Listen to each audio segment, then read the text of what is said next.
ಆಕಾಶವಾಣಿ ಕಲಬುರಗಿ.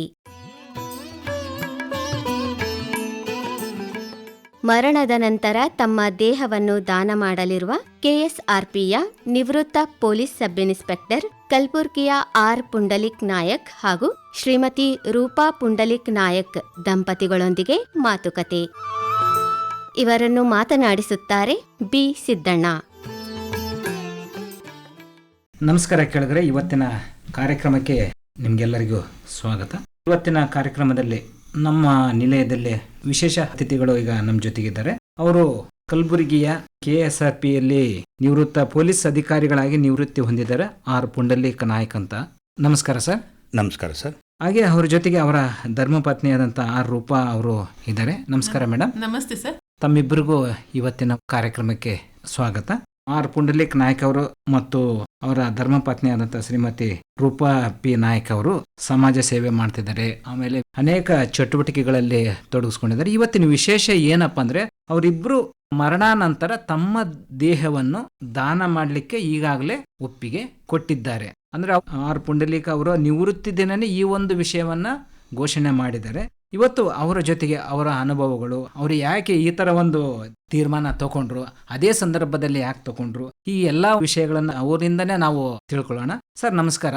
ತಾವು ದೇಹದಾನ ಮಾಡ್ತಿದೀವಿ ಅಂತ ತೀರ್ಮಾನ ತಗೊಂಡಿದ್ದೀರ ಅಂತ, ಅದು ನಿವೃತ್ತಿ ದಿನನೇ ನೀವು ಘೋಷಣೆ ಮಾಡಿದ್ದೀರಾ ಅಂತ ಹೇಳಿದ್ರೆ, ಸರ್ ಇದ್ರ ಬಗ್ಗೆ ಹೇಳಿ ಸರ್. ಸರ್, ನಾನು ಆವತ್ತು ಈ ತೀರ್ಮಾನ ಯಾಕೆ ತಗೊಂಡೆ ಅಂತಂದ್ರೆ, ಬೀಳ್ಕೊಡುಗೆ ಕಾರ್ಯಕ್ರಮದಲ್ಲಿ ನಮ್ಮ ಆಲ್ಮೋಸ್ಟ್ ಆಲ್ ಸ್ಟಾಫ್ ಎಲ್ಲರೂ ಇರ್ತಾರೆ. ಆವತ್ತಿನ ದಿವಸ ನಾನು ಅನೌನ್ಸ್ ಮಾಡಿದ್ರೆ ಈ ಒಂದು ನಿರ್ಧಾರದಿಂದ ಮತ್ತೆ ಬೇರೆ ಯಾರಾದರೂ ಇನ್ಸ್ಪೈರ್ ಆಗ್ಬಹುದು ಅನ್ನೋ ಒಂದು ಉದ್ದೇಶ ಇಟ್ಕೊಂಡು ನೇತ್ರದಾನ ಮತ್ತೆ ದೇಹದಾನ ಮಾಡಿದೆ ಸರ್ ನಾನು. ನಿಮ್ಮ ಜೊತೆಗೆ ನಿಮ್ಮ ಧರ್ಮಪತ್ನಿಯವರು ಈ ಒಂದು ತೀರ್ಮಾನ ತಗೊಂಡಿದ್ದಾರೆ ಅಂತ ನಾವು ಕೇಳಿದ್ವಿ. ಮೇಡಮ್, ನೀವು ಅದರ ಬಗ್ಗೆ ಹೇಳ್ಬೋದಾ? ನಮ್ಮ ಹಸ್ಬೆಂಡ್ ತಗೊಂಡಿರೋ ನಿರ್ಧಾರ ನನ್ಗದು ಒಳ್ಳೇದು ಅನ್ನಿಸ್ತು. ಇದರಿಂದ ನಮ್ಗೆ ಯಾರಿಗೂ ಏನು ತೊಂದರೆ ಆಗಲ್ಲ ಅನ್ನಿಸ್ತು. ನಮ್ಮಿಂದ ಇನ್ನೊಬ್ರಿಗೆ ಒಳ್ಳೇದಾಗ್ಲಿ, ಮರಣಾನಂತರ ನಮ್ಮ ದೇಹ ಸುಟ್ಟು ಇದಾಗೋ ಬದಲು ಒಬ್ರಿಗೆ ಒಳ್ಳೇದಾಗ್ಲಿ, ನಮ್ಮಿಂದ ಅವ್ರ ಜೀವನ ಭವಿಷ್ಯ ಚೆನ್ನಾಗಿರ್ಲಿ ಅನ್ನೊಂದು ಅವ್ರು ತಗೊಂಡಿರೋ ನಿರ್ಧಾರ ನನ್ಗೆ ಸರಿಯಾಗಿ ಅನ್ನಿಸ್ತು. ಅದ್ರ ಮೂಲಕ ನಾನು ಕರೆಕ್ಟ್ ಆಗಿದೆ ಅಂತ ಹೇಳಿ ನಾನು ಒಂದು ನಿರ್ಧಾರ ತಗೊಂಡೆ ಸರ್. ಈಗ ಸರ್ ಅವರು ತೀರ್ಮಾನ ತಗೊಂಡ್ರು, ನಾನು ದೇಹದಾನ ಮಾಡ್ಬೇಕಂತೇಳಿ. ನಿಮಗೆ ಯಾಕೆ ಇದ್ರ ಬಗ್ಗೆ? ಇಲ್ಲ ಸರ್, ಅವ್ರೇನು ನನಗೆ ಯಾವ ರೀತಿಯಲ್ಲೂ ಒತ್ತಾಯ ಮಾಡಿಲ್ಲ, ನೀನ್ ಮಾಡ್ಬೇಕು, ನಾನು ಈ ತರ ಡಿಸಿಷನ್ ತಗೊಂಡಿದ್ದೀನಿ ಅನ್ನೋದೇನು ಇರ್ಲಿಲ್ಲ. ಅವ್ರು ಸುಮ್ಮನೆ ಡಿಸ್ಕಷನ್ ಮಾಡಿದ್ದಾರೆ ನನ್ನ ಜೊತೆ, ಈ ತರ ನಾನು ಮಾಡ್ತಾ ಇದ್ದೀನಿ ಅಂತ ಹೇಳಿದಾರೆ ಅಷ್ಟೇ. ಯಾವುದು ನೀನ್ ಹಿಂಗೆ ಮಾಡ್ಬೇಕು ಅನ್ನೋದೇನು ಇರ್ಲಿಲ್ಲ. ನನ್ಗೂ ಅನ್ನಿಸ್ತು ಅವ್ರೇನೋ ಡಿಸಿಷನ್ ತಗೊಂಡು ಚೆನ್ನಾಗಿದೆ ಅಲ್ವಾ ಅಂತ ಅನ್ನಿಸ್ತು. ನನ್ಗದು ಖುಷಿ ಆಯ್ತು. ಅದರಿಂದ ನಾನು ಸರಿ ಅಂತ ಒಪ್ಕೊಂಡು ನಾನೇ ನಿರ್ಧಾರ ತಗೊಂಡೆ ಸರ್ ಇದು. ಯಾಕಂದ್ರೆ ಮರಣಾನಂತರ ನಮ್ಮ ದೇಹ ಏನಾಗುತ್ತಾನೆ ಯಾರಿಗೂ ಗೊತ್ತಿರಲ್ಲ, ನಮಗಂತೂ ಗೊತ್ತಿರಲ್ಲ. ಹೀಗಾಗಿ ಇದು ನಿಮ್ಮ ಒಂದು ತೀರ್ಮಾನ ಬಹಳ ಅತ್ಯುತ್ತಮವಾಗಿದೆ ಸರ್. ಇಬ್ಬರದು ಒಳ್ಳೆಯ ಒಂದು ತೀರ್ಮಾನ ತಗೊಂಡಿದ್ದೀರಿ. ಇದರಿಂದ ಸಾಕಷ್ಟು ವಿದ್ಯಾರ್ಥಿಗಳಿಗೆ ಅನುಕೂಲ ಆಗುತ್ತೆ. ಎಲ್ಲ ಮೆಡಿಕಲ್ ಕಾಲೇಜ್ನಲ್ಲಿ ಅವರಿಗೆ ಸ್ಟಡಿ ಮಾಡಲಿಕ್ಕೆ ಎಲ್ಲ ಅನುಕೂಲ ಆಗುತ್ತೆ ಸರ್. ಇದಲ್ಲದೆ ನಿಮ್ಮ ಒಂದು ವೃತ್ತಿ ಬದುಕು ಹೇಗಿತ್ತು, ಹೇಗೆ ನೀವು ಇಲಾಖೆಗೆ ಸೇರ್ಕೊಂಡ್ರೆ? ಸರ್, ಅದಕ್ಕಿಂತ ಮುಂಚೆ ಇನ್ನೊಂದು ಮಾತು ಹೇಳ್ಬಿಡ್ತೀನಿ. ನಾನು ಒಬ್ಬರಿಂದ ಇನ್ಸ್ಪೈರ್ ಆಗಿದೆ, ಅದು ಡಾಕ್ಟರ್ ರಾಜ್ಕುಮಾರ್ ಅವರಿಂದ. ಅವರು ನೇತ್ರದಾನ ಮಾಡಿದ್ರು, ಅವರ ಅಪ್ಪಟ ಅಭಿಮಾನಿ ಸರ್ ನಾನು. ಹೌದಾ ಸರ್? ಹಾಗಾಗಿ ಅವರು ನಮ್ಗೊಂದು ಇನ್ಸ್ಪೈರ್. ಅವ್ರ ಮಗ ಪುನೀತ್ ರಾಜ್ಕುಮಾರ್ ಆಗಲಿ ಅಥವಾ ಡಾಕ್ಟರ್ ರಾಜ್ಕುಮಾರ್ ಆಗಲಿ, ಅವರಿಂದ ನಾವು ಇನ್ಸ್ಪೈರ್ ಆಗಿ ನಾವು ಇವತ್ತು ಈ ನಿರ್ಧಾರ ತಗೊಂಡೆ. ಬಟ್ ನಾಳೆ ನಾವು ತಗೊಂಡಿರೋ ನಿರ್ಧಾರದಿಂದ ನಮ್ಮ ಇಲಾಖೆನಲ್ಲಿ ಬೇರೆ ಯಾರಾದ್ರೂ ತಗೊಳ್ಬಹುದು ಅನ್ನೋ ಒಂದು ನಂಬಿಕೆಯಿಂದ ನಾನು ಅದನ್ನ ಅವತ್ತು ಇದು ಮಾಡಿದೆ ಸರ್. ನಾನು ಹುಟ್ಟಿದ ಊರು ನಂದು ಕೋಲಾರ, ದಕ್ಷಿಣ ಕನ್ನಡ ನಮ್ದು ಊರಾದ್ರೂ ನಮ್ಮ ತಂದೆಯವರು ನಮ್ಮ ತಾಯಿ ಎಲ್ಲ ಹುಟ್ಟಿ ಬೆಳೆದಿದ್ದಿಲ್ಲ ಅಲ್ಲೇ. ಆದರೆ ನಮ್ಮ ತಂದೆ ಒಂದು ಹೋಟ್ಲ್ ವರ್ಕರ್ ಇದ್ರು, ಕೋಲಾರ್ನಲ್ಲಿ ಬಂದು ಸೆಟ್ಲ್ ಆದರು. ಅಲ್ಲಿ 64ರಲ್ಲಿ ನನ್ನ ಜನನ ಆಯಿತು. ಅಪ್ ಟು SLC ವರೆಗೂ ನಾನು ಅಲ್ಲಿ ಓದ್ತಾ ಇದ್ದೆ. ನಮ್ಮದು ಭಾಳ ಬಡತನ ಫ್ಯಾಮಿಲಿ ಸರ್. ನಮಗೆ ಓದ್ ಬಿಟ್ಟ ಮೇಲೆ ನಮಗೆ ಬೇರೆ ಏನು ಕೆಲಸ ಗೊತ್ತಿದ್ದಿಲ್ಲ ಸರ್. ಯಾಕಂದರೆ ನಮ್ಮ ತಂದೆ ಹೋಟ್ಲ್ ಇರೋದ್ರಿಂದ ನಾವು ಹೋಟ್ಲಿಗೆ ಕೆಲ್ಸಕ್ಕೆ ಹೋದ್ವಿ. ಇದು ಮಾಡ್ಕೊಳ್ತಾ ಇದ್ದಾಗ ನಮಗೊಂದು ಉದ್ಯೋಗ ಸಿಕ್ತು KSRPಯಲ್ಲಿ. ಪೊಲೀಸ್ಗೆ ಬೇಕು ಅಂತೇಳಿ ಎಂಪ್ಲಾಯ್ಮೆಂಟ್ ಥ್ರೂ ನಮಗೆ ಒಂದು ಇಂಟರ್ವ್ಯೂ ಬಂತು, ಕೌನ್ಸಿಲಿಂಗ್ ಮಾಡಿದ್ರು. ನಾವು ಸರ್ಕಾರಿ ಉದ್ಯೋಗ ತಾನೇ ಹೋಗೋಣ ಅಂತೇಳಿ ನಾನು ಬಂದು ಇದಕ್ಕೆ ಜಾಯ್ನ್ ಆದೆ ಸರ್ 84ರಲ್ಲಿ. 84ರಲ್ಲಿ ಜಾಯ್ನ್ ಆಗಿ 2005ವರೆಗೂ ನಾನು ಕಾನ್ಸ್ಟೇಬಲ್ ಆಗಿನೇ ವರ್ಕ್ ಮಾಡಿದ್ದೀನಿ. ಬಟ್ ನಾನು ಕಾನ್ಸ್ಟೇಬಲ್ ಆಗಿ ವರ್ಕ್ ಮಾಡುವಾಗ ಸರ್, ವೀರಪ್ಪನ್ ತಾವೆಲ್ಲ ಕೇಳಿರ್ಬೋದು, ಆಕ್ಟಿವಿಟೀಸ್ ಎಲ್ಲ ತಮಗೆಲ್ಲರಿಗೂ ಗೊತ್ತಿದೆ. ಕಾರ್ಯಾಚರಣೆಯಲ್ಲಿ ನಾನು ಕೂಡ ಭಾಗಿಯಾಗಿದ್ದೆ. 90ರಲ್ಲಿ ನಾನು ಭಾಗಿಯಾಗಿದ್ದಾಗ ಅವರು ಸಿಲ್ವೇಕಲ್ನಲ್ಲಿ 1,20,00,000 ಸ್ಯಾಂಡ್ಲ್ವುಡ್ನ ಒಂದು ಕಡೆ ಡಂಪ್ ಮಾಡಿ ಇಟ್ಟಿದ್ರು, ಅದನ್ನು ಸಾಗಾಣೆ ಮಾಡಬೇಕು ಅಂತ ಹೇಳಿ. ಸೊ ಅದನ್ನು ಪತ್ತೆ ಹಚ್ಚೋ ಕಾರ್ಯದಲ್ಲಿ ನಾನು ಒಬ್ಬ ಅದರಲ್ಲಿ ಭಾಗಿಯಾಗಿದ್ದೀನಿ. ಅದಕ್ಕೆ ನನಗೆ ಒಂದು ₹600 ಸರ್ಕಾರ ರಿವಾರ್ಡ್ ಕೂಡ ಕೊಟ್ಟಿದೆ ಸರ್ ಆ ಟೈಮ್ನಲ್ಲಿ. ಸೊ ನಂತರ ಅದು ಮಾಡ್ಕೊಂಡು ಬರ್ತಾ ಇದ್ಮೇಲೆ LTT ಸ್ಟಾರ್ಟ್ ಆಯಿತು. LTT ಸ್ಟಾರ್ಟ್ ಆದಾಗ ನಮ್ಮ ಬೆಂಗಳೂರಿನಲ್ಲಿ ರೂಪತಂಗ ರಸ್ತೆಯಲ್ಲಿರೋ DG ಆ್ಯಂಡ್ IG ಆಫೀಸ್ ಕಚೇರಿ ಕಟ್ಟಡಕ್ಕೆ ಬಾಂಬ್ ಇಡ್ತೀವಿ ಅಂತೇಳಿ ಒಂದು ಲೆಟರ್ ಬಂತು ಆವಾಗ ಸರ್ DG ಆಫೀಸ್ಗೆ. ಆ DG ಆಫೀಸ್ ಸೆಕ್ಯೂರಿಟಿ ಮಾಡೋದಕ್ಕೆ ನನ್ನನ್ನು ಆಯ್ಕೆ ಮಾಡಿದರು. ಆ ಒಂದು ಕಾರ್ಯದಲ್ಲಿ ಕೂಡ ನಾನು ಭಾಗಿಯಾಗಿದ್ದೆ. ನಮ್ಮ ಇದು ಬಿಡಲ್ಲಿ ಯಾವುದೇ ಥರ ಅನಾಹುತ ನಡೆಯಕ್ಕೆ ಬಿಡಲಿಲ್ಲ ನಾವು. ಈ ಥರ ನಿಷ್ಠೆಯಿಂದ ನಾನು ಡ್ಯೂಟಿ ಮಾಡಿಕೊಂಡು DG ಸಾಹೇಬ್ರಿಗೆ ಗನ್ಮ್ಯಾನ್ ಸರ ಅದೆಲ್ಲ ಡ್ಯೂಟಿ ಮಾಡ್ಕೊಂಡು ಬಂದೆ. ಆ ನಂತರ ಡ್ರೈವಿಂಗ್ ಕಲ್ತ್ಕೊಂಡೆ ಸರ್ ನಾನು ಇಲಾಖೆನಲ್ಲಿ. ಸುಮಾರು ಒಂದು 17 ವರ್ಷಗಳ ಕಾಲ ನಾನು ಅಪಘಾತ ರಹಿತ ಡ್ರೈವಿಂಗ್ ಮಾಡಿದ್ದೀನಿ. ಹಾಗಾಗಿ ನಮ್ಮ ಡ್ರಾಯಿಂಗ್ ಆಫೀಸರ್ ಕಡೆಯಿಂದ ಒಂದು 2-3 ರಿವಾರ್ಡ್ ತೊಗೊಂಡಿದ್ದೀನಿ. ಇಂಧನ ಮಿತವ್ಯಯ ಬಳಕೆ ಮಾಡಿದ್ದಾನೆ ಅಂತೇಳಿ ಅದರಲ್ಲಿ ಕೂಡ ಒಂದು ರಿವಾರ್ಡ್ ಇದೆ ಸರ್ ನನಗೆ ನಮ್ಮ SRನಲ್ಲಿ. ಸೊ ಅದು ಮುಗಿಸ್ಕೊಂಡು ಹೀಗೆ ಇದಾದಾಗ 97ರಲ್ಲಿ ಪತ್ನಿ ರೂಪಾ ಅನ್ನೋರನ್ನ ಮದುವೆ ಆದೆ. ಇವರು ಫ್ರಮ್ ಗಂಗೊಳ್ಳಿ ಸರ್, ಇವ್ರದ್ದು ಉಡುಪಿ ಡಿಸ್ಟಿಕ್ಕು, ಕುಂದಾಪುರ ತಾಲೂಕು. ಸರಿ, ಅಲ್ಲಿಂದ ಮದುವೆ ಆದ ನಂತರ ನಮ್ಮ ಪ್ರಮೋಷನ್ ಆಯಿತು. ಪ್ರಮೋಷನ್ ಆಗಿ ಗುಲ್ಬರ್ಗಕ್ಕೆ ಬಂದೆ. ಗುಲ್ಬರ್ಗಕ್ಕೆ ಬಂದಾಗ ನನ್ನ ಮಿಸ್ಸಸ್ ಹೇಳ್ತಾ ಇದ್ಲು, ಏನ್ರಿ ಎಲ್ಲಿ ಕರ್ಕೊಂಡು ಹೋಗ್ತಾ ಇದ್ದೀರ ನೀವು, ಬಿಸಿಲು ನಾಡು, ಅಲ್ಲಿ ನೀರಿರಲ್ಲಂತ್ರಿ, ಅದಿಲ್ಲ ಇದಿಲ್ಲ. ಅವಾಗೆಲ್ಲ ಇತ್ತು ಸರ್. ಮುಂಚೆ ನಮ್ಮ ಸರ್ಕಾರಿ ನೌಕರಿಗೆ ಒಂದು ಆಪ್ಷನ್ಸ್ ಕೊಡ್ತಾ ಇದ್ರು, ನೀನೇನೇನೋ ಅಶಿಸ್ತು ವರ್ತನೆ ಮಾಡಿದೆ ನಿನ್ನನ್ನು ನೀರು ನೆರೆ ಇಲ್ದಿರೋ ಜಾಗಕ್ಕೆ ಕಳಿಸ್ತೀನಿ ಅಂತ ಹೇಳ್ತಾ ಇದ್ರು ಸರ್ಕಾರಿ ನೌಕರಿಗೆ. ಈಗ ಸರ್ಕಾರಿ ನೌಕರು ಒದ್ದಾಡ್ಕೊಂಡಲ್ಲ ಸರ್, ಖುಷಿಯಿಂದ ಬರ್ತಾರೆ ಇಲ್ಲಿಗೆ ಗುಲ್ಬರ್ಗಕ್ಕೆ. ಆ ಥರ ಬೆಳೆದಿದೆ ಇವತ್ತು ನಮ್ಮ ಗುಲ್ಬರ್ಗ. ಸರಿ, ನನ್ನ ಮಿಸ್ಸಸ್ ಹೇಳಿದ್ಲು, ಇಲ್ಲಿ ಕರ್ಕೊಂಡು ಹೋಗ್ತಾ ಇದ್ದೀರಿ, ಇಲ್ಲಿಲ್ಲ ಬಾ, ಸರ್ಕಾರಿ ಉದ್ಯೋಗ ತಾನೆ, ಸರ್ಕಾರ ಕೆಲಸಕ್ಕೆ ಸೇರಿದ್ದೀವಿ, ಅವ್ರು ಏನು ಅಪ್ಪಣೆ ಮಾಡ್ತಾರೆ ಅದನ್ನು ಪಾಲಿಸೋದಷ್ಟೇ ನಮ್ಮ ಕರ್ತವ್ಯ, ಬಾ ಅಂತೇಳಿ ಕರ್ಕೊಂಡು ಬಂದ್ವಿ ಸರ್. ಹೆಡ್ ಕಾನ್ಸ್ಟೇಬಲ್ ಆಗಿ ನಾನು ಇಲ್ಲಿ ಬಂದೆ. ಇಲ್ಲಿ ಬಂದ ನಂತರ ಇಲ್ಲೇ ಕರ್ತವ್ಯ ನಿಷ್ಠೆ ಮಾಡ್ತಾ ಇದ್ದೆ ಸರ್. ಇಲ್ಲಿನ ಜನದ್ದು ಜೀವನ, ಕೆಲವೊಂದು ಅವರು ಇರೋ ಇದೆಲ್ಲ ನೋಡ್ಕೊಂಡು ನನಗೊಂಥರ ಭಾಳ ಫೀಲ್ ಆಗ್ತಾ ಇತ್ತು, ಈ ಥರದಲ್ಲಿನೂ ಜೀವನ ಮಾಡ್ತಾ ಇದ್ದಾರೆ ಅಂತ. ಉದಾಹರಣೆ ಸರ್, ಬಿಸಿಲು ಕಾಲದಲ್ಲಿ ಇಲ್ಲಿ ಸಿಕ್ಕಾಪಟ್ಟೆ ಬಿಸಿಲಾಗುತ್ತೆ. ಈ ಬಿಸಿಲಾದಾಗ ಪಾಪ ಈ ರೋಡ್ ಸೈಡಲ್ಲಿ ತರಕಾರಿ ಮಾರೋರು ಇರ್ಬೋದು, ಬಾಳೆಹಣ್ಣು ಮಾರೋರು ಇರ್ಬೋದು, ಅಥವಾ ಬೇರೆ ಸೊಪ್ಪು ಇದೆಲ್ಲ ಮಾಡ್ತಾ ಕೂತ್ಕೊಳ್ತಾರೆ, ಸಣ್ಣ ಪುಟ್ಟ ವ್ಯಾಪಾರ ಮಾಡ್ಕೊಳ್ಬೇಕು. ಪಾಪ ಅವರು ಆ 3 ತಿಂಗಳು ಸರ್ ಆ ಬಿಸಿಲಲ್ಲೇ ಕೂತ್ಕೊಳ್ಬೇಕು. ಕೆಳಗಡೆನೂ ಬಿಸಿಲು, ಮೇಲ್ಗಡೆನೂ ಬಿಸಿಲು. ನಾವೇನು ಮಾಡ್ತೀವಿ, ಒಂದು ಸ್ವಲ್ಪ ನೆರಳೆಲ್ಲಿದೆಯಪ್ಪ ಅಂತ ಮರದ ಕೆಳಗಡೆ ಹೋಗಿ ನಿಂತ್ಕೊಳ್ತೀವಿ. ಅವ್ರು ಹೋಗಿ ನಿಂತ್ಕೊಂಡ್ರೆ ಅವ್ರ ಜೀವನ ನಡೆಯೋದಿಲ್ಲ. ಬೆಳಗ್ಗಿನಿಂದ ಸಾಯಂಕಾಲದವರೆಗೂ ಅವರು ದುಡಿಲೇಬೇಕಾದಂಥ ಸಂದರ್ಭ. ಇಂಥದ್ದನ್ನೆಲ್ಲ ಯೋಚನೆ ಮಾಡಿ ನಾನು ಯಾಕೆ ಇವ್ರಿಗೊಂದು ನೆರಳು ಮಾಡಬಾರ್ದು, ಒಂದು 3 ತಿಂಗಳವರೆಗೆ ಲೈಫ್ ಲಾಂಗ್ ಅವ್ರಿಗೆ ನಾನು ಸಹಾಯ ಮಾಡಬೇಕು ಅಂತ ತೀರ್ಮಾನ ತೊಗೊಳ್ಳಿಲ್ಲ ಸರ್. ಈ ಒಂದು 3 ತಿಂಗಳಾದರೂ ಅವರು ಸ್ವಲ್ಪ ನೆರಳಲ್ಲಿ ಕೂತು ವ್ಯಾಪಾರ ಮಾಡ್ಕೊಳ್ಳಿ ಅನ್ನೋ ಒಂದು ಕಾರಣಕ್ಕೆ ಒಂದು ಛತ್ರಿಗಳ ಥರ ಕೊಡೋ ಒಂದು ಇದು ಮಾಡಿದೆ ಸರ್. ಛತ್ರಿ ಅವ್ರಿಗೆ ದಾನವಾಗಿ ಕೊಡೋವಂಥದ್ದು ಒಂದು ಇದು ಮಾಡಿದೆ. ಒಂದು 40 ಜನಕ್ಕೆ ಕೊಟ್ಟಿದ್ದೀನಿ ಸರ್. ಅದಕ್ಕೂ ಪ್ರೇರಣೆ ನನ್ನ ಮಿಸ್ಸಸ್. ನಾನು ಏನು ಹೇಳಿದ್ರು ಅದಕ್ಕಿಲ್ಲ, ಬೇಡ ರೀ ಅದೆಲ್ಲ ಯಾಕೆ ಅಂತ ಒಂದಿದ್ದಿಲ್ಲ. ನಾನು ಏನು ಹೇಳ್ತೀನಿ ಅದಕ್ಕೆ ಅವಳು ನನ್ನ ಹಿಂದೆ ಬಂದಿದ್ದಾಳೆ. ಅವಳು ಭಾಳ ಸಪೋರ್ಟ್ ಮಾಡಿದ್ದಾಳೆ ಅದಕ್ಕೆ. ಅದರಲ್ಲಿ ಇನ್ನೊಂದು, ಆ ದೇಹದಾನ ಮಾಡಬೇಕಾದ್ರೆ ನೀನು ಯಾಕೆ ಡಿಸಿಷನ್ ತೊಗೊಳ್ತಾ ಇದೆಯಾ, ನಾನಂತೂ ನಿಂಗೆ ಒತ್ತಾಯ ಮಾಡಲ್ಲ, ನಾನು ತೊಗೊಂಡಿದ್ದೀನಿ ಅಂದಾಗ ಅವಳು ಒಂದು ಮಾತು ಹೇಳಿದ್ಲು, ಇಲ್ಲ ರೀ, ಗಂಡನ ಕಷ್ಟ ಸುಖದಲ್ಲಿ ಒಳ್ಳೇದು ಕೆಟ್ಟದಲ್ಲಿ ಎಲ್ಲ ಭಾಗಿಯಾಗಿರ್ತೀನಿ, ಇದರಲ್ಲಿ ನಾನು ಯಾಕೆ ಭಾಗಿಯಾಗಬಾರ್ದು, ನಾನು ಭಾಗಿಯಾಗ್ತೀನಿ ಅನ್ನೋ ಒಂದು ನಿರ್ಧಾರ ತಗೊಂಡು ಅವಳು ಅದಕ್ಕೆ ಅನೌನ್ಸ್ ಮಾಡಿದ್ಲು. ಆನಂತರ ಸರ್ ಈ ಕೋವಿಡ್ ಪೀರಿಯಡ್ ಬಂತು. ಈ ಕೋವಿಡ್ ಪೀರಿಯಡಲ್ಲಿನೂ ಅಷ್ಟೇ ಕೆಲವರಿಗೆಲ್ಲ ನಾನು 1 ತಿಂಗಳಿಗಾಗುವಷ್ಟು ರೇಷನ್ ಕಿಟ್ ಎಲ್ಲ ಕೊಟ್ಟೆ. ಸಣ್ಣ ಪುಟ್ಟ ಏನು ಸಮಾಜ ಕಾರ್ಯಗಳೆಲ್ಲ ಮಾಡಿದ್ದೀನಿ ಸರ್. ಈಗ ಎಕ್ಸಾಂಪಲ್ ಫ್ಲಡ್ ಬಂತು ನೋಡಿ ಸರ್, ಈ ಕೇರಳದು ಮತ್ತು ಚಿಕ್ಕಮಂಗ್ಳೂರಿನಲ್ಲೆಲ್ಲ. ಆವಾಗ ಇವರಿದ್ದರು, ಯಾರು, ಕುಮಾರಸ್ವಾಮಿ ಅವರು ಮುಖ್ಯಮಂತ್ರಿ ಇದ್ದರು. ಸರ್ಕಾರಿ ನೌಕರೆಲ್ಲ 1 ದಿವಸದ ವೇತನ ಕೊಡಬೇಕು ಅಂತೇಳಿ ಒಂದು ಕರ್ನಾಟಕ ರಾಜ್ಯ ಸರ್ಕಾರಿ ನೌಕರಿಂದನೇ ಇದು ಮಾಡಿದರು. ಆವಾಗ ನಾನು ಅದು 1,000 ಕೊಡಲಿಲ್ಲ ಸರ್, 11,000 ರೂಪಾಯಿ ತೊಗೊಂಡೋಗಿ ವಿಜಯ ಕರ್ನಾಟಕ ಸಂಪಾದಕರ ಕೈನಲ್ಲಿ ಕೊಟ್ಟು, ಇದು ಮುಖ್ಯಮಂತ್ರಿ ಫಂಡ್ ಕೊಡಿ ಅಂತೇಳಿ ಕೊಟ್ಟೆ. ಸ್ವಲ್ಪ ದಿವಸದ ನಂತರ 2014 ನಮ್ಮ ಭಾರತ ಪ್ರಧಾನಮಂತ್ರಿಯವರು ಅವರೊಂದು ರಿಕ್ವೆಸ್ಟ್ ಮಾಡಿಕೊಂಡ್ರು ಪಬ್ಲಿಕ್ ಹತ್ರ, ದಯವಿಟ್ಟು ಅನುಕೂಲ ಇದ್ದವ್ರು ಗ್ಯಾಸ್ ಸಬ್ಸಿಡಿ ಬಿಟ್ಕೊಡಿ ಅಂತ ಹೇಳಿದ್ರು. ಆವಾಗಲೂ ನನಗೊಂಥರ ಇನ್ಸ್ಪೈರ್ ಆಯ್ತು ಸರ್. ಯಾಕಂದರೆ ಒಂದು ದೇಶದ ಪ್ರಧಾನಿ ಅವರು ಹಿಂದಿಯಲ್ಲಿ ಒಂದು ಮಾತಾಡಿದ್ರು, ಭೀಕ್ ಮಾಂಗ್ ರಾವ್ ಅಂತ ಕೇಳಿದ್ರು. ಆ ಒಂದು ಶಬ್ದ ಕೇಳ್ಬಿಟ್ಟು ನನಗೊಂಥರ ರೋಮಾಂಚನ ಆಯಿತು. ಈ ಥರ ಕೇಳ್ತಾರಲ್ಲ, ಅದು ಅವ್ರಿಗಾಗಿ ಅಲ್ಲ, ದೇಶದ ಜನಕ್ಕಾಗಿಯೇ.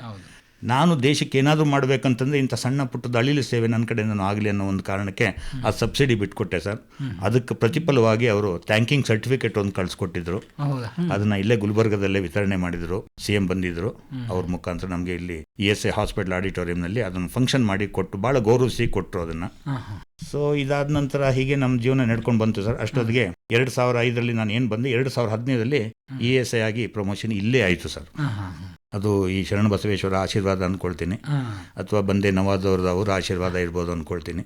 ಒಟ್ಟು ಈ ನೆಲದ ಆಶೀರ್ವಾದ, ಈ ನೆಲದ ಆಶೀರ್ವಾದ ಸರ್, ಈ ಜನಗಳ ಪ್ರೀತಿ, ನಮ್ಮ ಇಲಾಖೆ ಸಿಬ್ಬಂದಿಗಳ ಪ್ರೀತಿ, ಅಧಿಕಾರಿಗಳ ಪ್ರೀತಿ ಎಲ್ಲ ಸೇರಿಕೊಂಡು ನನಗೆ ಅದೊಂಥರ ಪಾಸಿಟಿವೇ ಆಯಿತು ಸರ್ ನಮ್ಮ ಜೀವನದಲ್ಲಿ. ಆ ನಂತರ ನನ್ನ ಮಗಳಿಗೆ ಇಲ್ಲೇ LKG ಅಡ್ಮಿಷನ್ ಮಾಡಿದ್ದೆ. ಸೊ ಅವಳು ಇಲ್ಲೇ ಕಂಪ್ಲೀಟ್ ವಿದ್ಯಾರ್ಹತೆ ಹೊಂದಿ ಇಂಜಿನಿಯರಿಂಗ್ ಆಗಿ ಲಾಸ್ಟ್ 2023 ಇದೇ ಅಪ್ಪ ಯೂನಿವರ್ಸಿಟಿ ಕಾಲೇಜಲ್ಲಿ ಗೋಲ್ಡ್ ಮೆಡಲ್ ಮಾಡಿಕೊಂಡು ಕಂಪ್ಯೂಟರ್ ಸೈನ್ಸ್ ತೊಗೊಂಡಿದ್ಲು ಅವಳು. B.Tech ಮಾಡಿಕೊಂಡು ಇಲ್ಲಿಂದ ಅವಳು ಜಾಬ್ ಆಗಿ ಇವಾಗ ಬ್ಯಾಂಗ್ಳೂರಿನಲ್ಲಿ ಜಾಬ್ ಮಾಡ್ತಿದ್ದಾಳೆ ಸರ್. ಸರಿ, ಆ ನಂತರ ನಮ್ಮ ಜೀವನ ಹಿಂಗೆ ನಡೀತಾ ಇತ್ತು ಸರ್, ಹೋಗೋದು ಬರೋದು. ಕೊನೆಗೆ ಒಂದು ದಿವಸ ಆಟೋಮೆಟಿಕ್ ಸರ್, ನನ್ನ ಹತ್ರ ದುಡ್ಡೇ ಇಲ್ಲ, ನನ್ನ ಹತ್ರ ಏನೇನೂ ಇಲ್ಲ. ಬರೋ ಸಂಬಳದಲ್ಲಿ ನಾವು ಜೀವನ, ಫ್ಯಾಮಿಲಿ ಎಲ್ಲ ಸಿಸ್ಟಮ್ ಮೇಲೆ ಅದೆಲ್ಲ ಇತ್ತು. ಇದ್ದಕ್ಕಿದ್ದಂಗೆ ಒಂದು ಸತಿ ನಾನು ಮನೆ ತೊಗೊಳ್ಳೋಂಥ ಸಂದರ್ಭ ಬಂದ್ಬಿಡ್ತು. ನನ್ನ ಹತ್ರ ದುಡ್ಡೇ ಇಲ್ಲ. ನಾನಲ್ಲಿ ಆ್ಯಕ್ಚುಲಿ KHB ಕಾಲೋನಿ ಅಂತ ನಾನು ಸ್ಟೇ ಆಗಿರೋದು ಜಾಗ ಸರ್. ಅಲ್ಲಿ ಒಂದು ಬಾಡಿಗೆ ಮನೆ ನೋಡೋಣ ಅಂತ ಹೇಳ್ಬಿಟ್ಟು ಹೋದವನು, ಅದು ಸ್ವಂತಕ್ಕೆ ಆಗೋಯ್ತು. ಅದು ಯಾವ ಥರ ಆಯಿತು ನನಗೆ ಗೊತ್ತಿಲ್ಲ. ಹಾಗಂತೇನು ಯಾರು ದಾನ ಕೊಟ್ಟಿಲ್ಲ ಸರ್. ಬ್ಯಾಂಕ್ ಲೋನ್ ಕೊಟ್ಬಿಡ್ತು, 1 ಲಕ್ಷ ರೂಪಾಯಿ ನಾನು DD ಕಟ್ಟಿದೆ. ಇಮಿಡಿಯೇಟಾಗಿ ಬಾಡಿಗೆ ಮನೆಗೆ ಹೋಗೋನು ಹೊಸ ಮನೆಗೆ ಹೋಗ್ಬಿಟ್ಟೆ ನಾನು. ಅದೊಂದು ಮಿರಾಕಲ್ ಸರ್, ಅದು ಗುಲ್ಬರ್ಗದಲ್ಲಿ ಆಗಿದ್ದು. ಸರಿ, ಅದಾಗಿದ ನಂತರ 2021 ಸರ್ ಮತ್ತೆ ನಾನು ಸಬ್ ಇನ್ಸ್ಪೆಕ್ಟರ್ ಆಯಿತು. ಟ್ರಾನ್ಸ್ಫರ್ ಮಾಡ್ತಾರೆ ಅನ್ನೋ ಒಂದು ಭಯ ಆಯಿತು. ಆವಾಗ ಅಲೋಕ್ ಕುಮಾರ್ ಸಾಹೇಬರು ನಮಗೆ ADGP ಆಗಿದ್ರು KSRPಯಲ್ಲಿ. ಸೊ ಅವ್ರ ಮುಂದೆ ನಮ್ಮದು ಒಂದು ಹಾಬಿ ಇದೆ ಸರ್, ಹಾಡಾಡೋ ಹಾಬಿ ಇದೆ. ಅವ್ರ ಮುಂದೆ ಹಾಡಾಡಿದ್ವಿ.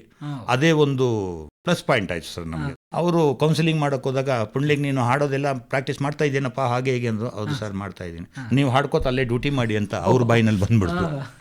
ಅದು ಒಂದು ನನಗೆ ಇಲ್ಲೇ ಪೋಸ್ಟಿಂಗ್ ಆಯ್ತು ಸರ್. ಸೊ ಇಲ್ಲೇ ಪೋಸ್ಟಿಂಗ್ ಆಯಿತು, ನಿಮಗೆ ಒಳ್ಳೆ ಕೆಲಸಗಳು ಮಾಡಲಿಕ್ಕೆ ಸಾಧ್ಯ ಆಯಿತು. ಅದ್ರ ಬಗ್ಗೆ ಸ್ವಲ್ಪ ಹೇಳಿ ಸರ್. ಒಳ್ಳೆ ಕೆಲಸ ಮಾಡೋಕ್ಕೆ ಸಾಧ್ಯ ಆಗಿದೆ ಅಂದರೆ ಮೇಯ್ನು ನನಗೆ ನನ್ನ ಹೆಂಡತಿ ಸರ್. ಹಾಂ ಸರ್. ಒಬ್ಬ ಪುರುಷನ ಹಿಂದೆ ಒಂದು ಮಹಿಳೆ ಇದ್ದರೆ ಉನ್ನತಿ ಆಗೋದಕ್ಕೆ ಒಂದು ಗಾದಿ ಇದೆಯಲ್ಲ ಸರ್, ಹೆಂಡತಿಯೊಬ್ಬಳು ಮನೆಯೊಳಗಿದ್ದರೆ ಕೋಟಿ ರೂಪಾಯಿ ಅಂತ. ಹಾಗೆ ಇವಳು ನನಗೆ ಪ್ರತಿಯೊಂದರಲ್ಲಿನೂ ಇವಳು ನೆರಳಾಗಿ ನಿಂತು ಹಾಗೆ ಹೀಗೆ ಅಂತ ಹೇಳ್ತಾ ಇದ್ಲು. ನಮ್ಮದು ಕಷ್ಟ ಇರ್ತದೆ ರೀ, ಅದು ಜೀವನದಲ್ಲಿ ನಾವು ಏನಾದರೂ ಒಂದು ಮಾಡೋಣ. ಇಷ್ಟು ದಿವಸ ಆಯಿತು ಸರ್, ಅವಳು ಒಂದು ಸೈಟ್ ತೊಗೋಬೇಕು ಅಂತ ನಾನು ಕೇಳಿಲ್ಲ, ಒಂದು ಮನೆ ಮಾಡಬೇಕು ಅಂತ ಕೇಳಿಲ್ಲ. ನಮ್ಮ ಸಿಬ್ಬಂದಿಗಳೆಲ್ಲ ಮನೆಗಳು ಕಟ್ಕೊಂತ ನಾವು ಅವ್ರ ಗೃಹ ಪ್ರವೇಶಕ್ಕೆ ಹೋಗ್ತಾ ಇದ್ವಿ. ಆದರೆ ಇವಳು ನನ್ನ ಗಂಡನಿಗೆ ಏನು ತೊಂದರೆ ಇದೆ, ಏನೋ ಮಾಡೋಂಗಿದ್ದೆ ಅವ್ರು ಮಾಡ್ತಿದ್ರು, ನಾನು ಅವ್ರಿಗೆ ಒತ್ತಾಯ ಮಾಡೋದು ಬೇಡ ಅನ್ನೋ ಒಂದು ಅವಳಲ್ಲಿ ಒಂದು ಇದಿತ್ತು. ಒಟ್ಟು ಜೀವನ ಮಾಡ್ಕೊಂಡು ಬಂದ್ವಿ. ಈಗ ನೀವು ಏನು ಬೀದಿ ಬದಿ ವ್ಯಾಪಾರಿಗಳಿಗೆ ಒಂದು ಸಹಾಯ ಮಾಡಿದ್ವಿ. ಹೌದು ಸರ್. ಅದೇ ರೀತಿ ಸಾಕಷ್ಟು ಬೇರೆ ಬೇರೆ ಕೆಲಸಗಳ ಅಂದ್ರೆ ಕಸ ಗುಡ್ಸರ್ ಇರ್ಬೋದು, ಚರಂಡಿ ಕ್ಲೀನ್ ಮಾಡಿರ್ತಾರೆ, ಇಂಥವ್ರ ಬಗ್ಗೆನೂ ಏನಾದರೂ ಮಾಡಿದ್ದಾರೆ ಸರ್? ಇದಕ್ಕೆ ಅಂದರೆ ನೋಡಿ ಸರ್, ನಮ್ಮ ಸಿಟಿನ ಸ್ವಚ್ಛವಾಗಿಡೋದು ಅಂತಂದರೆ ಕಾರ್ಪೊರೇಷನ್ ಅವರು. ಹೌದು ಸರ್. ಸೊ ನಾವು ಗಲೀಜು ಮಾಡ್ತಕ್ಕಂಥ ವ್ಯಕ್ತಿಗಳು, ಏನೋ ಒಂದು ಕಸ ಹಾಕುವಂಥ ವ್ಯಕ್ತಿಗಳು ನಾವಾದರೆ, ಅದನ್ನು ಶುದ್ಧ ಮಾಡೋರು ಅಥವಾ ಸಫಾಯಿ ಮಾಡೋರು, ಕ್ಲೀನ್ ಮಾಡೋರೆಲ್ಲ ಅವರು. ನಾನು ಪ್ರತಿ ದಿವಸ ನಾನು ಡ್ಯೂಟಿಗೆ ಹೋಗುವಾಗ ಬರುವಾಗ ನೋಡ್ತಾ ಇದ್ದೆ ಸರ್, ನೀವು ಹೇಳಿದಾಗೆ ಅವನು ಮೋರಿ ಕ್ಲೀನ್ ಮಾಡೋನು ಇರ್ಬೋದು, ಅಥವಾ ಅವ್ನು ಕಸ ತೊಗೊಂಡು ಹೋಗೋನು ಇರ್ಬೋದು. ಇವ್ರನ್ನೂ ನೋಡಿದೆ ನಾನು. ಅವರಿಗೆ ಹಬ್ಬ ಆಡಿ ಅಂತ ಏನೂ ಇಲ್ವಲ್ಲ, ಅವರು ನಮ್ಮಂಗೆ ಮನುಷ್ಯರಿದ್ದಾರೆ. ನಾವಂತೂ ಆರಕ್ಷಕರಾಗಿರೋದ್ರಿಂದ ಬಂದೋಬಸ್ತ್ ಕಾರ್ಯಕ್ಕೆ ಹೋಗ್ತಾ ಇದ್ವಿ. ಈಗ ನನ್ನ ಮಿಸ್ಸಸ್ಸು, ಮಗು ಎಲ್ಲ ಎಂಜಾಯ್ ಮಾಡೋರು. ಏನೋ ಹಬ್ಬ ಬಂತು ಅಂತಂದರೆ ಒಂದು ಹೊಸ ಬಟ್ಟೆ ಹಾಕೊಡೋದು, ಒಳ್ಳೆ ಹೊಸ ತಿಂಡಿ ತಿನ್ನೋದು, ಏನೋ ಅಮ್ಮ ಮಾಡಿ ತಿಂಡಿ ತಿನ್ಕೊಂಡು ಅಕ್ಕಪಕ್ಕದವ್ರಿಗೆಲ್ಲ ಕೊಡ್ತಾ ಇರ್ತಾರೆ. ಹಂಚು ತಿನ್ನೋದಂತ ಇರೋದು. ಆದರೆ ಅವ್ರನ್ನ ಯಾರು ಕರಿಬೇಕು, ಅವ್ರಿಗೆ ಯಾರು ಕೊಡಬೇಕು ಅನ್ನೋ ಒಂದು ಭಾವನೆ ನನ್ನಲ್ಲಿ ಬಂತು. ಹಾಗಾಗಿ ಸರ್ ನಾನು ಲಾಸ್ಟ್ 2022 ಯುಗಾದಿಗೆ ಆ್ಯಕ್ಚುಲಿ ನಾನು ಅವ್ರನ್ನ ಮನೆಗೆ ಕರೆದು ಅವ್ರಿಗೊಂದು ಊಟ ಹಾಕಿ ಅವ್ರಿಗೊಂದು ಇದು ಮಾಡಬೇಕಂತ ನನ್ನ ಆಲೋಚನೆ. ಅದಕ್ಕೆ ನನ್ನ ಮಿಸ್ಸಸ್ ಹೇಳಿದ್ದು, ಮನೆಗೆ ಕರೆದು ಕೊಡೋದಕ್ಕಿಂತ ಅವತ್ತು ಒಂದು ದಿವಸದ ಊಟ ಆಗ್ಬಿಡ್ತದ್ರಿ, ಆ ತಿಂಗಳೆಲ್ಲ ಅವ್ರು ಊಟ ಮಾಡಲಿ, ನಾವು ಈ ಥರ ಮಾಡೋಣ ಅಂತ ಅವಳೊಂದು ಐಡಿಯಾ ಕೊಟ್ಟಳು. ಅದೇನು ಅಂತಂದರೆ, ಅವನು ಕಸ ತೊಗೊಂಡೋಗಕ್ಕೆ ಬಂದಾಗ ಅವ್ರನ್ನ ಕೂರಿಸಿ, ಚೇರ್ ಹಾಕಿ ಕೂರಿಸಿ, ಅವ್ರಿಗೆ ಶಾಲು, ಅವ್ರಿಗೆ ಸನ್ಮಾನ ಮಾಡಿ, ಅವನಿಗೆ ಬಟ್ಟೆ, ಅವ್ರ ಮಿಸ್ಸಸ್ಗೆ ಬಟ್ಟೆ, ಮಿಸ್ಸಸ್ ಬಂದಿದ್ದಿಲ್ಲ, ಅವ್ರ ಕೆನ್ನಲ್ಲೇ ಕೊಟ್ಟು, ಇದು ತೊಗೊಳಪ್ಪ, ಇದು ನಿನ್ನ ಮಿಸ್ಸಸ್ ಕೊಡಬೇಕು. ಹಬ್ಬದ ದಿವಸ ಈಗ ನೀನು ಕೆಲಸ ಮುಗಿದಿದ ತಕ್ಷಣ ಮನೆಗೆ ಹೋಗಿ ಈ ಬಟ್ಟೆ ಹಾಕೋಬೇಕು, ನಿನ್ನ ಮಿಸ್ಸಸ್ ಸೀರೆ ಉಡಿಸ್ಬೇಕು, ಆಯಿತಾ, ಇದು ಸ್ವೀಟ್ ತಿನ್ನಿಸ್ಬೇಕು ನೀನು ಅಂತ ಸ್ವೀಟು ಕೂಡ ಕೊಟ್ಟು ಅವ್ರಿಗೆ. ಆನಂತರ ಪಾಕೆಟ್ ಮನಿ ಅಂತೇಳಿ ಅವ್ರಿಗೆ ಒಂದು ದುಡ್ಡು ಕೊಟ್ಟು, ಯುಗಾದಿ ಹಬ್ಬ ಆಗಿರೋದ್ರಿಂದ ಹೋಳಿಗೆ ಇಳಿಗೆ ಮಾಡ್ಕೊಂಡು ತಿನ್ಬೇಕಂತೇಳಿ ಅವ್ರಿಗೆ 1 ತಿಂಗಳು ರೇಷನ್ನು. ಇದಕ್ಕೆಲ್ಲ ಮೂಲ ಕಾರಣ ನನ್ನ ಮಿಸ್ಸಸ್. ಈ ಥರ ಮಾಡೋಣ್ರಿ, ತಿಂಗಳೆಲ್ಲ ಅವರು ಊಟ ಮಾಡಲಿ, ಅದು ಒಳ್ಳೇದೇ ಅಂತ ಹೇಳ್ಬಿಟ್ಟು ಅದು ಒಂದು ಕಾರ್ಯಕ್ರಮ ಮಾಡಿ ಅವ್ರಿಗೊಂದು ಸನ್ಮಾನ ಮಾಡಿದ್ವಿ. ಆವಾಗ ಅವ್ರಿಗೆ ಒಂಥರ ಎಕ್ಸೈಟ್ಮೆಂಟ್ ಆಗ್ಬಿಟ್ರು ಸರ್ ಅವರು. ಯಾಕೆಂತಂದರೆ ಇದಕ್ಕೂ ನಾವು ಒಂದು ಇನ್ಸ್ಪೈರ್ ಆಗಿದ್ದು ಅಂತಂದರೆ ಸರ್, ಪ್ರಧಾನ ಮಂತ್ರಿಯವರು ಗಂಗಾ ಯೋಜನೆಯಲ್ಲಿ ಕ್ಲೀನ್ ಮಾಡಿದಾಗ ಅವ್ರ ಪಾದಗಳೆಲ್ಲ ತೊಳೆದು ಅವ್ರನ್ನ ಸನ್ಮಾನ ಮಾಡಿದರು. ಒಬ್ಬ ದೇಶದ ಪ್ರಧಾನಿ ಯಾವ ಥರ ಮಾಡ್ತಾರೆ ಅಂತಂದಾಗ ನಾನೊಬ್ಬ ಈ ಪ್ರಜೆ ಆಗಿ ಅಟ್ಲೀಸ್ಟ್ ನಾನು ಅಂಥ ಒಂದು ಕಾರ್ಯ ಮಾಡೋಕ್ಕಾಗಲಿಲ್ಲ ಅಂದ್ರೂ ನನ್ನ ಕೈನಲ್ಲಿ ಆಗಿದ್ದವು ನಮ್ಮ ಸುತ್ತಮುತ್ತ ಕ್ಲೀನ್ ಮಾಡ್ತಾರಲ್ಲ ಅವ್ರಿಗೆ ನಾವೊಂದು ಮಾಡೋಣ ಅನ್ನೋ ಭಾವನೆ ಬಂತು ಸರ್. ಇದು ಒಬ್ಬರಿಂದ ಒಬ್ಬರು ಚೈನ್ ಲಿಂಕ್ ಇದ್ದಂಗೆ ಸರ್. ಅಂದ್ರೆ ಎಲ್ಲೋ ಒಂದ್ ಕಡೆ ಇನ್ಸ್ಪೈರ್ ಆಗ್ತದೆ ಅನ್ನೋದಕ್ಕೆ ಅದೊಂದು ಕಾರಣ ಸರ್. ಮೇಡಮ್ ರೂಪಾ ಅವರು, ಈಗ ನಿಮ್ಮ ಯಜಮಾನರು ಇಷ್ಟೆಲ್ಲ ಒಂದು ಸೇವೆ ಮಾಡಿದ್ದಾರೆ, ವೃತ್ತಿ ಬದುಕಿನಲ್ಲೂ ಸಾಕಷ್ಟು ಜೀವನ ಸವಿಸಿದ್ದಾರೆ, ಈಗ ನಿವೃತ್ತಿ ಹೊಂದಿದ್ದಾರೆ. ಅವರೇ ಹೇಳ್ದಂಗೆ ಒಬ್ಬ ಯಶಸ್ವಿ ಪುರುಷನ ಹಿಂದೆ ಒಬ್ಬ ಮಹಿಳೆ ಇರ್ತಾಳೆ ಅನ್ನೋದು. ಈಗ ಆ ಜಾಗದಲ್ಲಿ ನೀವಿದ್ದೀರಿ, ನಿಮ್ಮ ಒಂದು ಅನಿಸಿಕೆ, ನಿಮ್ಮ ಒಂದು ಅಭಿಪ್ರಾಯ ಹೇಳಿ ಮೇಡಮ್. ನನಗೆ ಮೋಟಿವೇಶನ್ ಅವರಿಂದನೇ ಆಗಿರೋದು ನಿಜವಾಗಿ. ಅಂದರೆ ನಮ್ಮಮ್ಮನ ಮನೆಯಿಂದ ಅಷ್ಟು ಕಲ್ತಿಲ್ಲ ನಾನು. ಗ್ರ್ಯಾಜುಯೇಷನ್ ಆಗಿರ್ಬೋದು, ಅಷ್ಟು ನಾಲೆಜ್ ಅನ್ನೋದು ಅಷ್ಟು ಇರಲಿಲ್ಲ. ಪ್ರಪಂಚದಲ್ಲಿ ಹೆಂಗಿರಬೇಕು, ಯಾವ ಥರ ಬಾಳಬೇಕು ಅನ್ನೋದು ಅಷ್ಟು ಗೊತ್ತಿರಲಿಲ್ಲ ನಾನು. ಯಾಕಂದ್ರೆ ನಮ್ಮ ಅಮ್ಮನ ಮನೇಲಿ ಎಲ್ರಿಗಿಂತ ನಾನು ಚಿಕ್ಕವಳಿದ್ದೆ, ಅಷ್ಟೊಂದು ಗೊತ್ತಿರಲಿಲ್ಲ ನಮ್ಗೆ. ನಾನು ಸಣ್ಣದಿರ್ಬೇಕಾದ್ರೆ ನಮ್ಮ ಅಪ್ಪ ತೀರ್ಕೊಂಡ್ರು, ಎಲ್ಲ ಅಣ್ಣನ ಮೇಲೆ ಡಿಪೆಂಡ್ ಆಗಿ ಇದ್ದೆ. ಅಷ್ಟೊಂದು ಇದಿಲ್ಲ, ಸ್ಟ್ರಿಕ್ಟ್ ಆಗಿ ಬೆಳೆದಿದ್ವಿ. ಇವರಿಗೆ ಮದುವೆ ಆಗಿ ಬಂದ ಮೇಲೆ ಸ್ವಲ್ಪ ಹೊರಗಿಂದು ಪ್ರಪಂಚ ಯಾವ ಥರ ಬಾಳ್ತಾರೆ ಜನ, ಯಾವ ಥರ ಇರ್ತಾರೆ, ಅವ್ರ ಕಷ್ಟಗಳು ಎಲ್ಲ ನಮಗೂ ಸ್ವಲ್ಪ ಗೊತ್ತಾಯಿತು. ಸೊ ಅವ್ರು ಏನೇನು ಹೇಳ್ತಾರೆ ಎಲ್ಲನೂ ನನಗೆ ಅದು ಅವ್ರು ಹೇಳೋದೆಲ್ಲ ಸರಿಯಾಗಿದೆ ಅನ್ನಿಸ್ತಾ ಇತ್ತು. ಅವರು ಇದೆಲ್ಲ ಮಾಡಿ ತೋರ್ಸೋದ್ಕಿಂತ ಮುಂಚೆನೆ ಅವ್ರು ನೋಡಿ ಹಿಂಗಿದ್ದಾರೆ ಪಾಪ, ಅವ್ರು ನೋಡು ಅವ್ರ ಕಷ್ಟ ಯಾವ ಥರ ಇದೆ. ನಾನು ಅನ್ಕೊಳ್ಳಿ ನಮ್ಗೆ ದೇವ್ರು ಇಷ್ಟು ಚೆನ್ನಾಗಿಟ್ಟಿದ್ದಾನಲ್ವಾ, ಸಾಕು ನಮಗೆ, ಅವರು ಒಂದು ಸ್ವಲ್ಪನಾದರೂ ಇರಲಿ. ಅವ್ರು ಹೇಳೋದು ನನಗೆ ಎಲ್ಲನೂ ಕರೆಕ್ಟಾಗಿ ಅನ್ನಿಸ್ತು. ಆ ಸಲುವಾಗಿ ನಾನು ಅವ್ರು ಹೇಳಿದ್ದು ಸರಿಯಾಗಿದೆ, ಆಯ್ತು ಮಾಡೋಣ ಅಂತ ನಾನು ಹ್ಞೂ ಅಂತ ಇದ್ದೆ ಎಲ್ಲದಕ್ಕೂ. ಮತ್ತೆ ಅದರಲ್ಲಿ ಇನ್ನೂ ಸರ್, ನಾವೆಲ್ಲಾದರೂ ಹೀಗೆ ಹೊರಗಡೆ ಶಾಪಿಂಗ್ ಅದು ಇದಕ್ಕೆ ಬಂದಾಗ ನಮಗಿಂತ ಕೆಳ ವ್ಯಕ್ತಿಗಳನ್ನೆಲ್ಲ ತೋರಿಸ್ತಿದ್ದೆ. ನೋಡು, ನೀನು ಒಂದು ಹೆಣ್ಣಿದ್ಯಾ, ಪಾಪ ಎಮ್ಮನೂ ಒಂದು ಹೆಣ್ಣಿದೆ, ತರಕಾರಿ ಮಾಡ್ತಾ ಇದೆ, ಬೆಳಗಿನಿಂದ ಸಾಯಂಕಾಲದವರೆಗೂ ಬಿಸಿಲಲ್ಲಿ ಇರ್ತದೆ, ನೀನು ಹೋಗಿ ತರಕಾರಿ ತಗೊಂಡೆ. ಅವರು 60 ರೂಪಾಯಿನೋ 70 ರೂಪಾಯಿನೋ ಹೇಳಿದ್ರು, ನೀನೇನು ಮಾಡಿದೆ, ಅವ್ರನ್ನ ಕಮ್ಮಿ ಕೇಳಿದೆ. ಆ ಬಾರ್ಗಿನ್ ಮಾಡಬೇಡ. ಅವ್ರು ಅದರಲ್ಲಿ ಬೆನಿಫಿಟ್ ಎಷ್ಟು ಇಟ್ಕೊಂಡಿರ್ತಾರೆ, ಒಂದು 5 ರೂಪಾಯಿ 10 ರೂಪಾಯಿ ಇರ್ತದೆ ಅಷ್ಟೇ. ನೀವು ಹೋಗಿ ಅವ್ರ ಹತ್ರ ಏನಿದೆ ದುಡ್ಡು ಅವ್ರು ಎಷ್ಟು ಪ್ರೀತಿಯಿಂದ ಕೇಳಿದ್ರು ಅಷ್ಟು ಕೊಟ್ಟು ಬಂದ್ಬಿಡಿ, ನಮ್ಗೆ ಏನೇನೂ ಕಡಿಮೆ ಆಗಲ್ಲ. ಯಾಕಂದರೆ ನಾನು ಸರ್ಕಾರಿ ನೌಕರ ಇದ್ದೀನಿ, ತಿಂಗಳಾದರೆ ಸಂಬಳ ಬಂದೇ ಬರ್ತದೆ, ವರ್ಷಕ್ಕೆ 2 DA ಕೊಡ್ತದೆ ಸರ್ಕಾರ. ನಿನ್ನಂಥವ್ರೆ ನೀನು ಅಷ್ಟು ಬಾರ್ಗಿನ್ ಮಾಡಿದ್ರೆ ಇನ್ನು ಕೂಲಿ ಕೆಲಸ ಮಾಡೋರು ಅವ್ರು ಎಷ್ಟು ಬಾರ್ಗಿನ್ ಮಾಡಬೇಕು. ಇಂಥವು ಕೆಲವೆಲ್ಲ ಪಾಯಿಂಟ್ಸ್ಗಳು ನನಗೆ ಕರೆಕ್ಟ್ ಅನ್ನಿಸ್ತು. ಕಲ್ತಿದ್ದೀನಿ ಸರ್, ಭಾಳ ಕಲ್ತಿದ್ದೀನಿ, ಇವರಿಂದ ಸಪೋರ್ಟ್ ಮಾಡಿದ್ದೀನಿ. ಸರ್, ಈಗ ನಿಮ್ಮ ವಿದ್ಯಾಭ್ಯಾಸ ಎಲ್ಲಾಯ್ತು, ಹೇಗಾಯ್ತು ಸರ್? ನಂದು ವಿದ್ಯಾಭ್ಯಾಸ ಅಂತಂದರೆ ಫ್ರಮ್ ಕೋಲಾರ್ ಸರ್. ತಾವು ಕೇಳಿರಬೇಕು KGF ಅಂತೇಳಿ, ಕೋಲಾರ್ ಗೋಲ್ಡ್ ಫೀಲ್ಡ್. ಸೊ ಅಲ್ಲಿ SLC ವರೆಗೂ ನಾನು ಓದಿದೆ ಸರ್. ಆ ನಂತರ ನಾವು ಮುಂದೆ ಹೋಗಿ, ಯಾಕಂದರೆ SLC ಫೇಲ್ಡ್ ಆಗಿದ ತಕ್ಷಣವೇ ನಮ್ಮದು ಅಲ್ಲಿಗೆ ಸ್ಟಾಪ್ ಆಯಿತು. ಯಾಕೆಂದರೆ ನಮ್ಮ ಆರ್ಥಿಕ ಸಮಸ್ಯೆ ಆ ಥರ ಇತ್ತು ನಮ್ಮ ಮನೆ ಕುಟುಂಬಕ್ಕೆ. ನಾವು 5 ಜನ ಮಕ್ಕಳು ಸರ್, 3 ಜನ ಗಂಡು ಮಕ್ಕಳು, 2 ಸಿಸ್ಟರ್ಸು, ನಾನೇ ಕೊನೆಯವನು. ನಾವೇನಂತ ವಿದ್ಯಾವಂತರಲ್ಲ ಸರ್. ಹಾಗಾಗಿ ನಮ್ಮದು ವಿದ್ಯಾ ಅಂತ ಅಲ್ಲಿಗೆ SLC ಮುಗೀತು. SLC ಮುಗಿದ ತಕ್ಷಣವೇ ನಾವು ಈ ರೂಟ್ ಹಿಡಿದ್ವಿ. ಅದು ಹೋಟ್ಲಕ್ಕೆ ದುಡಿಬೇಕು, ಸುಮ್ಮನೆ ಟೈಮ್ ವೇಸ್ಟ್ ಮಾಡಬಾರ್ದು. ನಮ್ಮ ತಂದೆಯವರು ಅದನ್ನು ಹೇಳ್ತಾಯಿದ್ರು, ನೋಡಪ್ಪ ನೀನು ಓದು, ನಾನು ಏನಾನ ಮಾಡಿ ಓದಿಸ್ತೀನಿ, ಓದೋಕ್ಕಾಗಲಿಲ್ಲ ಅಂದರೆ 1 ರೂಪಾಯಿ ಅದು ದುಡಿಯೋದು ಕಲಿ ಮಗು. ನಮ್ಮ ತಂದೆ ಅದೊಂದು ಹೇಳ್ತಿದ್ರು. ಹೋದಾಗ ಒಂದು 5 ರೂಪಾಯಿ ಕೊಟ್ಟಾಗ 5 ರೂಪಾಯಿನ ತೊಗೊಂಡ್ಬಂದು ನಮ್ಮ ತಾಯಿ ಕೊಟ್ಟಾಗ ನಮ್ಮ ತಾಯಿಗೆ ಸಂತೋಷ ಅಂತಂದರೆ, ಆಗಿನ ಪರಿಸ್ಥಿತಿ ಆ ಥರ ಇತ್ತು ಸರ್. ಭಾಳ ಸಂತೋಷ ಪಡ್ತಿದ್ರು. ಅಂದರೆ ನನಗೂ ಒಂಥರ ಇದಾಗ್ತಾ ಇತ್ತು. ಈ ಕೆಲಸಕ್ಕೆ ಸೇರಿದ ಮೇಲೆ ಒಂದು ದಿವಸ ನಾವು ಬ್ಯಾಂಗ್ಳೂರಿನಲ್ಲಿ August 15th ಆಗಲಿ, January 26th ಆಗಲಿ ಸೆಲೆಬ್ರೇಟ್ ಮಾಡ್ತಾರೆ, ಫ್ಲಾಗ್ ಹಾಸ್ಟಿಂಗ್ ಅಂತ ಮಾಡ್ತಾರೆ. ಆ ಫ್ಲಾಗ್ ಹಾಸ್ಟಿಂಗ್ ಮಾಡಿದಾಗ ಹಿಂದೆ ಎಲ್ಲ ಏನು ಮಾಡ್ತಿದ್ರು, CM ಅವಾರ್ಡ್ ಅಂತ ಬರ್ತಿತ್ತು, ರಾಷ್ಟ್ರಪತಿ ಅವಾರ್ಡ್ ಅಂತ January 26ಗೆ ಅನೌನ್ಸ್ ಮಾಡೋದು ಪೊಲೀಸ್ ಸಿಬ್ಬಂದಿಗಳಿಗೆ. ಆನೆಸ್ಟ್ ಡ್ಯೂಟಿ ಯಾರು ಮಾಡಿದ್ದಾರೆ, ಅವ್ರದ್ದು ಆಬ್ಸೆಂಟ್ ಇಲ್ದಿರ, ಶಿಸ್ತು ಯಾರು ಪಾಲನೆ ಮಾಡಿಕೊಂಡು ಕರ್ತವ್ಯ ನಿಷ್ಠೆಯಿಂದ ಯಾರು ಮಾಡಿರ್ತಾರೆ, ಅವ್ರನ್ನ ಇಡೀ ಇದರಲ್ಲಿ ಸೆಲೆಕ್ಷನ್ ಮಾಡೋರು ಸರ್. ಕಪ್ಪು ಚುಕ್ಕಿ ಇಲ್ದಿರ ಸೆಲೆಕ್ಷನ್ ಮಾಡೋರು. ಆವಾಗ ನಮ್ಮ ಕಣ್ಣು ಮುಂದೆ ಯಾರ್ಯಾರನ್ನ ಕರೆದು CM ಮೆಡಲ್ ಹಾಕ್ತಿದ್ರು ಅವ್ರಿಗೆ. ಆವಾಗ ಏನಾಗ್ತಾಯಿತ್ತು, ಇವಾಗ ಎಕ್ಸಾಂಪಲ್ ಸರ್, ನನ್ನ ಹೆಸರು ಕರೆದು ಅಂತ ಇಟ್ಕೊಳ್ಳಿ, ನನಗೊಂದು ಮೆಡಲ್ ಬಂದಿದೆ ಅಂದಾಗ ಪುಂಡಲೀಕ್ ಇವ್ರ ಜನ್ಮದಾತರು ನಮ್ಮ ತಂದೆ ಹೆಸರು ಹೇಳ್ತಾಯಿದ್ರು, ನಮ್ಮ ತಾಯಿ ಹೆಸರು ಹೇಳ್ತಾಯಿದ್ರು, ಇಂಥವ್ರ ಮಗ ಉದ್ಯೋಗದಲ್ಲಿ ಇಂಥವನು ಇಷ್ಟು ಒಳ್ಳೆ ಕೆಲಸ ಮಾಡಿದ್ದಾನೆ ಅಂತ ಹೇಳ್ಬಿಟ್ಟು ಅವನಿಗೆ ಇವತ್ತು CM ಮೆಡಲ್ ಬಂದಿದೆ ಹೇಳಿ CM ಸಾಹೇಬ್ರೆ ಮೆಡಲ್ ಹಾಕ್ತಿದ್ರು. ಆವಾಗ ನಾನು ಅದನ್ನು ನೋಡ್ಕೊಂಡು ವೀಕ್ಷಣೆ ಮಾಡಿಕೊಂಡು ಈ ಒಂದು ಸ್ಥಾನಕ್ಕೆ ನಾನು ಬರಬೇಕು, ನಾನು ಇಲಾಖೆನಲ್ಲಿ ಏನಾದರೂ ಒಂದು ಸಾಧನೆ ಮಾಡಬೇಕು ಅಂತ ಹೇಳ್ಬಿಟ್ಟು ಇದನ್ನು ನಾನು ಒಬ್ಬನೇ ಅಂದ್ಕೊಳ್ಳಿಲ್ಲ ಸರ್. ಇದನ್ನು ಹೋಗಿ ನಮ್ಮ ತಾಯಿ ಹತ್ರ ಶೇರ್ ಮಾಡಿಕೊಂಡೆ ನಾನು. ಅಮ್ಮ, ಅಪ್ಪ ಅಮ್ಮನ ಹೆಸರು ನಾನು ಅಲ್ಲಿ ತರ್ತೀನಿ, ಈ ಉದ್ಯೋಗಕ್ಕೆ ಸೇರಿಬಿಟ್ಟು ನಾನು ನಿಮ್ಮ ಹೆಸರು ತರುವಂಥ ಕೆಲಸ ಮಾಡ್ತೀನಿ, ನಾನು ಒಂದು ಮೆಡಲ್ ತಗೊಳ್ತೀನಮ್ಮ ಅಂತ ಅವ್ರು ಹೇಳಿದೆ. ಆಯ್ತಪ್ಪ, ನೀನು ಒಳ್ಳೆ ಡ್ಯೂಟಿ ಮಾಡಪ್ಪ ಅಂತ ಇಷ್ಟೇ ಹೇಳಿದರು. ಅದೇನೋ ಹೇಳ್ತಾರಲ್ಲ ಸರ್, ಕಾಗೆ ಕೂತ್ಕೊಳ್ಳೋಕ್ಕೂ ಟೊಂಗೆ ಮುರಿಯೋದಕ್ಕೂ ಅಂದಂಗೆ ನಾನು ಇದನ್ನು ನಮ್ಮ ತಾಯಿ ಹತ್ರ ಹೇಳೋದಕ್ಕೋ ಏನೋ ಇಷ್ಟು ವರ್ಷ ಆಯಿತು. 30 ವರ್ಷದ ನಂತರ ಮೊನ್ನೆ 2024ರಲ್ಲಿ ನನ್ನನ್ನು ಗುರುತಿಸಿ ರಾಷ್ಟ್ರಪತಿ ಒಂದು ವಿಶಿಷ್ಟ ಸೇವಾ ಪದಕ ಅಂತ ನನಗೆ ಬಂತು. ಟೋಟಲ್ ಕರ್ನಾಟಕದಲ್ಲಿ 80,000 ಜನ ಇದ್ದೀವಿ ಸರ್. ಆ 80,000 ಜನದಲ್ಲಿ ಕರ್ನಾಟಕಕ್ಕೆ ಬಂದಿರೋದು 20 ಮೆಡಲ್ ಮಾತ್ರ. ಆ 20ರಲ್ಲಿ ನಾನು ಒಬ್ಬ ಕಲಬುರಗಿಯವನು.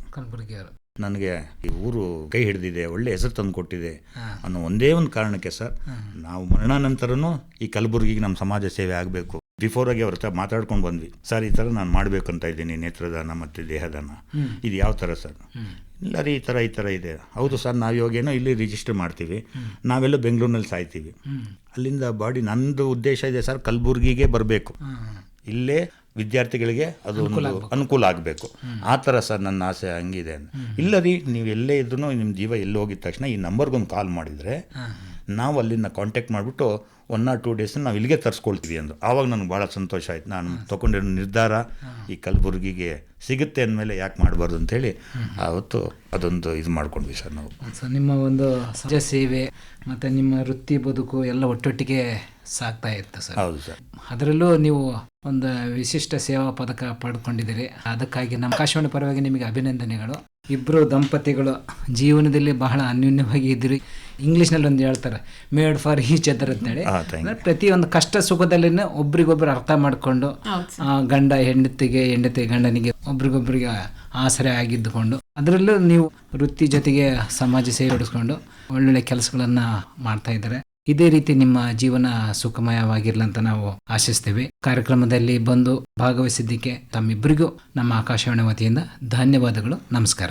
ನಮಸ್ಕಾರ ಸರ್. ನಮಸ್ಕಾರ.